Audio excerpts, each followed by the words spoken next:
Bonjour et bienvenue, voici notre tour d'horizon économique, géopolitique, sanitaire et boursier pour comprendre comment tourne la planète finance en cette période tellement estivale. C'est sur la bourse au quotidien et nulle part ailleurs. Et l'épisode du jour s'intitulera « Garçons, remettez-nous une tournée ». Alors les garçons en question, eh bien, ce sont nos amis, les banquiers centraux, qui viennent d'orchestrer un second rebond de bear market en l'espace de 6 mois.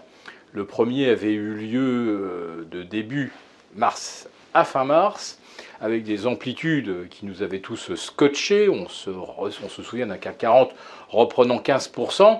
Bon, là on n'en est quand même pas très loin, puisque depuis le 16 juin dernier, mais plus précisément depuis le 5 juillet, on en est à 12, voire 13% de hausse. Et quand on regarde du côté du S&P et du Nasdaq, alors là, aux surprises, eh bien là, ils nous ont remis la tournée, exactement la même, plus 14% de hausse pour le S&P 500, avec une amplitude équivalente à une poignée de points près, c'est-à-dire plus 500.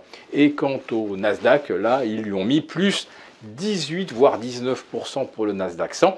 C'est à peu près équivalent à ce qu'on avait observé à partir du 8 mars dernier. Donc on a l'impression quand même que les algos ont tendance à reproduire les mêmes scénarios. Alors je dirais que là, ils ont quand même moins de mérite, parce que à partir du 8 mars dernier, il y avait encore des vendeurs et qu'il y en avait sous la semelle. Là, dès que les indices se sont mis à remonter, alors là, il n'y avait plus personne en face. Une remontée algorithmique, tout le monde sait que les banques centrales sont derrière, qu'elles arrosent, et personne ne se met en face. Comment ça? Qu'est-ce que j'ai dit? Que les banques centrales arrosent? Mais elles ont dit qu'elles allaient cesser de le faire, qu'elles allaient même réduire leur bilan.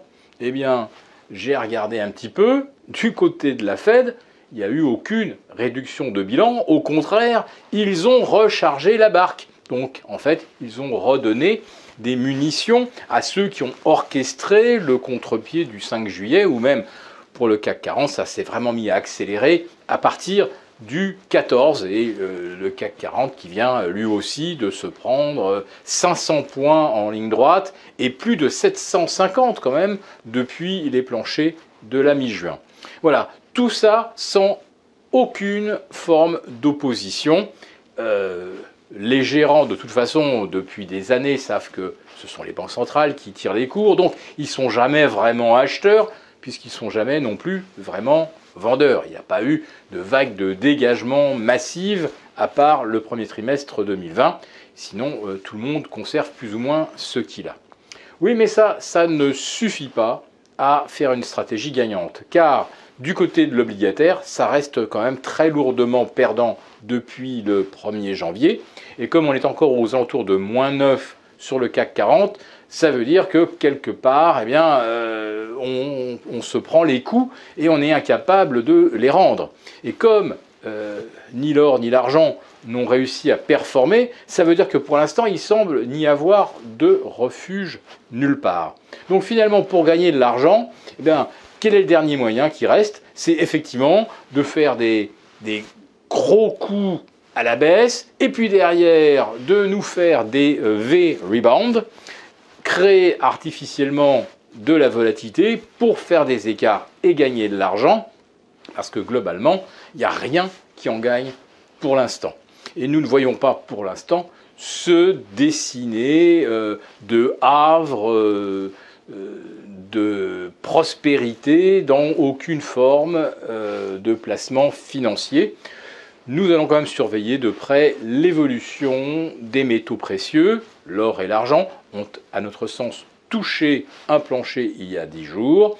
Et ça devrait se confirmer si les taux continuent de se détendre. Ça, c'est peut-être aussi la bonne nouvelle de l'été, c'est que si les taux se détendent, ça va redonner un petit peu d'oxygène aux entreprises et surtout, ça va permettre au marché immobilier de retrouver sa fluidité, car en France, on se bloque tout seul, nous-mêmes, comme des grands, avec le fameux taux d'usure qui ne s'adapte pas, qui ne s'ajuste pas au niveau de la remontée des taux et qui fait que même des gens parfaitement solvables se retrouvent avec des dossiers bloqués parce que, tout frais confondu, on atteint trop facilement, trop rapidement le taux d'usure. Voilà.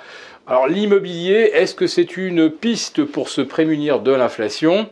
Il faudrait quand même y réfléchir sérieusement. Nous avons appris hier qu'en Angleterre, on va avoir 13% d'inflation d'ici le mois d'octobre. Et on n'est même pas sûr que ça plafonnera au mois d'octobre. Mais en tout cas, c'est la prévision de la Banque centrale d'Angleterre. Et derrière, on ne va pas se rapprocher des 2% avant 2025. C'est ce que nous dit la Banque centrale d'Angleterre. Et alors là, vraiment, si vous avez envie d'en terminer au gaz ou avec la corde, la Banque centrale d'Angleterre nous annonce 5 trimestres de récession jusqu'à fin 2023, avant une lente reprise. Ah oui, donc entre la corde et le gaz, vous prendrez la corde, puisque du gaz, la Banque centrale britannique nous annonce également que les Britanniques vont en manquer. Voilà, en tout cas, nous vous souhaitons de bonnes vacances. Nous prenons quelques jours de congé. Nous vous retrouvons à partir du 20 août prochain. Et nous terminons sur ce petit conseil de prudence vu où ils nous ont ramené les indices, le CAC à 6560 et le S&P à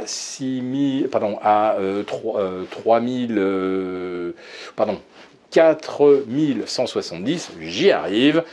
Ne pas se couvrir dans ces conditions, c'est vraiment avoir un optimisme chevillé au corps. Voilà, très bon congé à tous et on vous retrouve fin août.